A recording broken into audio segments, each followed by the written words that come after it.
She was leaning on me. I had my arm around her the whole time. There was never a moment when she was sitting on that window ledge by herself. Then what the hell did Mary see? Someone else had to be in that room. Someone who looked like Eden from the back. And whoever she was, she must have followed us out the window a minute later, just as Mary came in. And that's the only explanation. But why?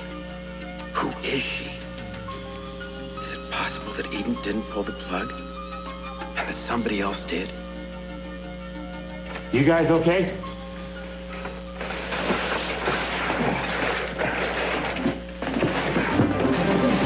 Come on, Kelly, go!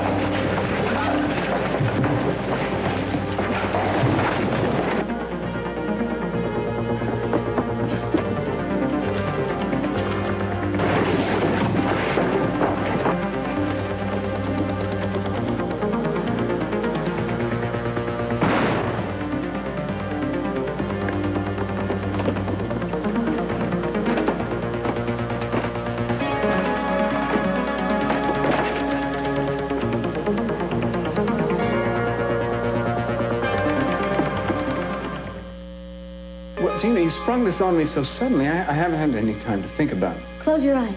What? Close your eyes. I'm going to help you think about it. Gina. Go ahead, close them. All right. Imagine us driving from the airport through the French countryside. Okay, now we're passing by some sweet, quaint little country inns. And now we're going into Paris. Here we are. We're passing by the Eiffel Tower. And now the Arc de Triomphe. And now the Versailles Palace. It's not in Paris. Oh, well, it's close, isn't it? Gina, what about Brandon?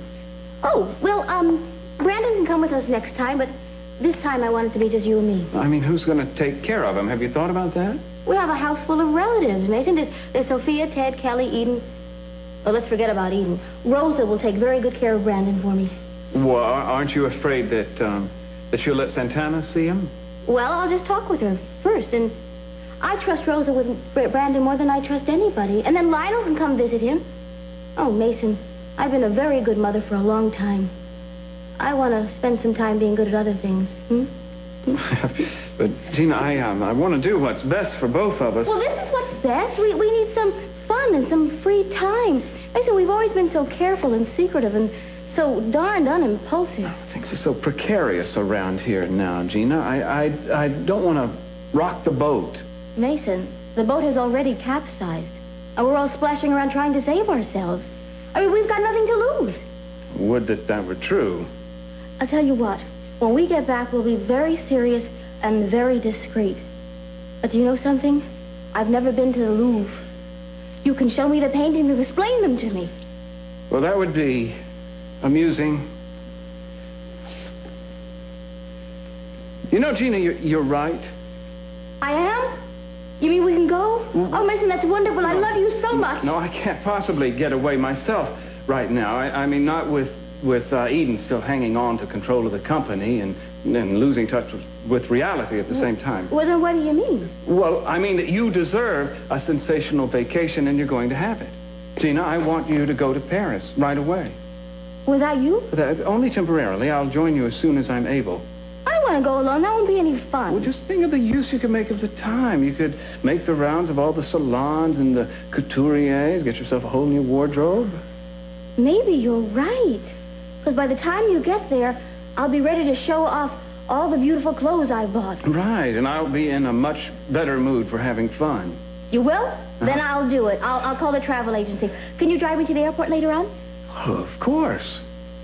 Mason, when you come to Paris, you will find a brand new Gina. You'll love me twice as much as you do now. I don't think that's possible, Gina. You just let me know when you can leave, okay? All right, thank you, darling.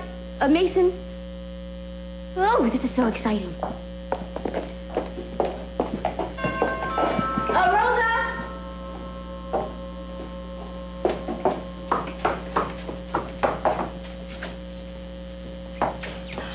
Speak of the devil. My reputation precedes me. Only the good parts. Lionel, I am very glad to see you. You see, I'm going to go away for a little while, and I was hoping that you could spend some extra time with Brandon while I'm gone. Oh, I can do better than that. I would like him to stay at our house for a while. What about Augusta? Or she can stay there, too. I'm just kidding. I'm just kidding. But really, no. Augusta has agreed to it with one condition: that won't affect Brandon and all. But I really would like to have him there, get to know him a little better. Well, I'm not so sure about taking him away from home.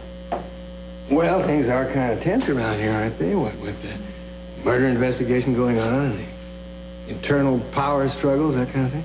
Yes, they are very tense. You're right. Well, why don't you just think of it as a vacation for Brandon, huh? I mean, he can have his own room there, and heck, he can come back here and get his toys and his books anytime he wants. Huh? Oh, Lionel, you're so dear.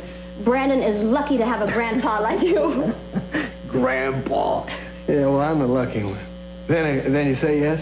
Well, yeah, the more I think about the idea, the more I love it. It's a perfect solution, and you have perfect timing. Oh, I'd like to think so. Well, Brandon is in the back, so let's go and tell him together. Come on. Okay.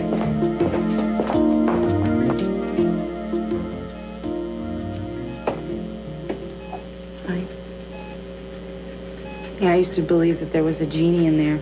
I remember. You begged me to let you polish it. I was convinced that if I rubbed it hard enough, that a genie would come out and grant me my 3 wishes. But he never did. Some of your wishes came true anyway, didn't they? Yeah, some of them did. But they went away.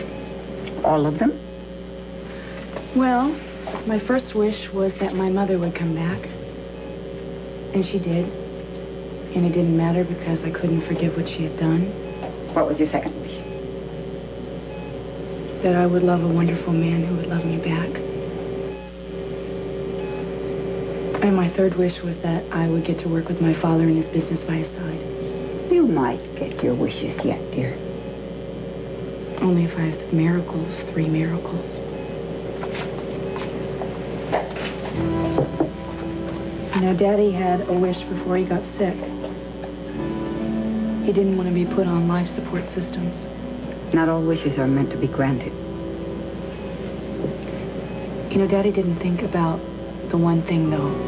That one person would have to stop those machines. He didn't think about that. Too many other things were involved.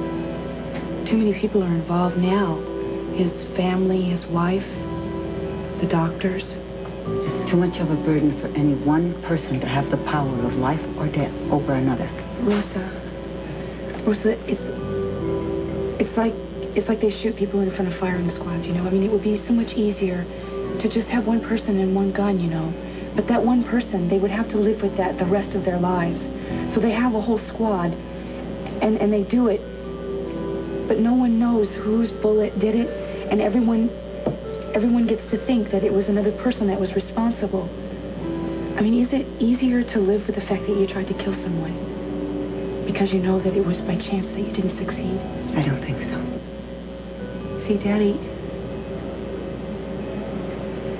I mean, whoever might have done this because they were trying to help him. But whoever it is might have like a guilty conscience. I think so. How can you go on living with something like that, Rosa? I don't think you can. I think whoever tried to pull the plug on Cece will come forward of his own, eventually. Eden?